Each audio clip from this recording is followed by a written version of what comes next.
Radhe Radhe everyone. आज के इस वीडियो में मैं आपको दशहरा पूजन की बहुत ही सरल और संपूर्ण पूजा विधि बताऊंगी। अश्विन मास के शुक्ल पक्ष में आने वाली दशमी तिथि को दशहरा मनाया जाता है। दशहरे की पूजा सुबह के समय की जाती है। तो दशहरे के दिन सुबह सुबह आप स्नान आदि करने के बाद घर में जिस जगह भी आपको पूजन करना है, पहले उस जगह को हम साफ कर लेंगे। उसके बाद हम गेरू या आटे से हम एक चित्र बनाएंगे। तो ये जो चित्र है वो रामचंद्र जी का हम बनाएंगे। कुछ लोग इसको रावण भी कहते हैं और कुछ लोग राम का स्वरूप मानते हैं। रावण बहुत बुरा इंसान था, लेकिन साथ में बहुत ज्ञानी भी था।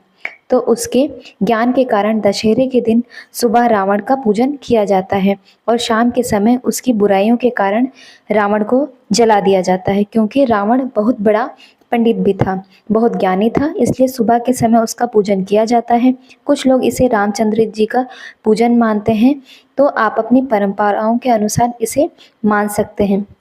तो इस तरह से देखिए, एक चित्र बना लेंगे, इसके अंदर हम स्वास्तिक बना देंगे और गाय के गोबर के जो ये उपले होते हैं ना, इस प्रकार से छोटे छोटे हम थेपड़े, उपले, कंडे, जो भी आपके यहाँ कहे जाते हो, वो हम 10 बनाएंगे।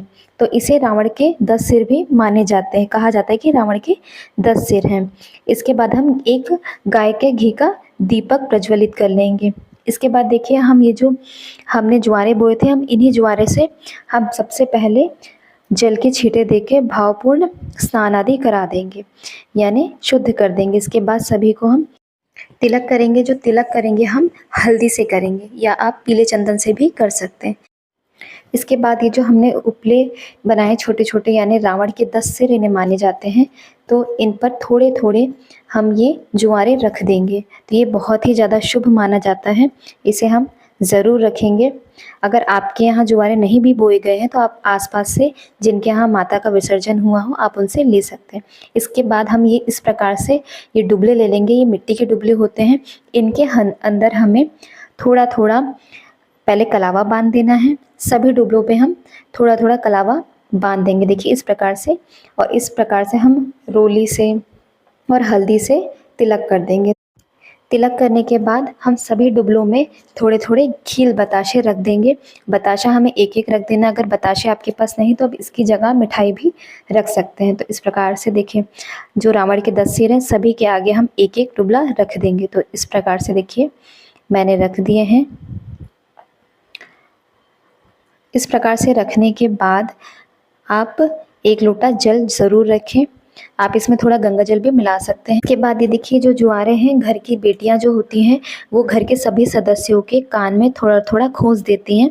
तो इससे खोसने के बाद जो घर की बेटियां होती हैं, उनको सभी लोग थोड़ा थोड़ा कुछ ना कुछ नेक ज़रूर देते हैं। तो ये परंपरा मानी जाती है। इसके बाद कुछ अक्षत लेकर और कुछ दक्षिणा लेकर हम वहीं समर्पित कर देंगे।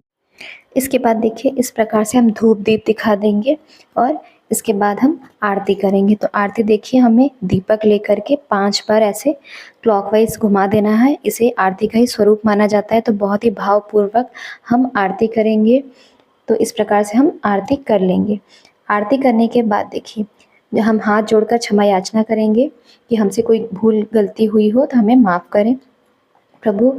इसके बाद हम एक हाथ में थोड़ा सा जल लेकर जो पूजन किया है उसके ऊपर से 3 बार वार देंगे, ना घुमा देंगे। और ये जो जल का लोटा है, ये किसी पौधे में इसका जल डाल देंगे।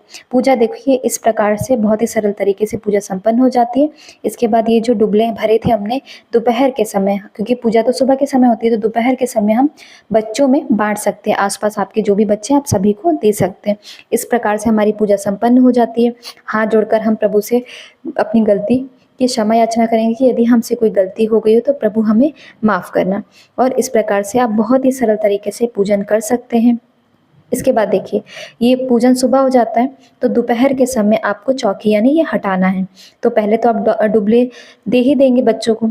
उसके बाद ये जो आपने ये छोटे छोटे उपले की पूजा की थी, यानी जो दशानन के जो 10 सर बनाए थे, इन्हें आपको उठाकर धूप में सुखा लेना है। सुखाने के बाद आप किसी पूजन में उसका यूज़ कर सकते हैं। इसके बाद देखिए, आपने जो भी आकृति बनाई थी वो पूजन किया था, आप शाम के समय ही ये साफ करें या हटाएं। ऐसे वो तुरंत ही आप पूजन करके तुरंत ना हटाएं। आप इसे शाम के समय हटाइए। तो देखिए इस तरह से बहुत ही आसान तरीके से आपको ये दशहरे की पूजन करनी है। यदि आपको मेरा ये वीडियो अच्छा लगा हो तो प्लीज़ मेरे चैनल को लाइक शेयर सब्सक्राइब ज़रूर करें, ताकि मैं आपके लिए और भी अच्छी अच्छी वीडियोस ला सकूं। धन्यवाद।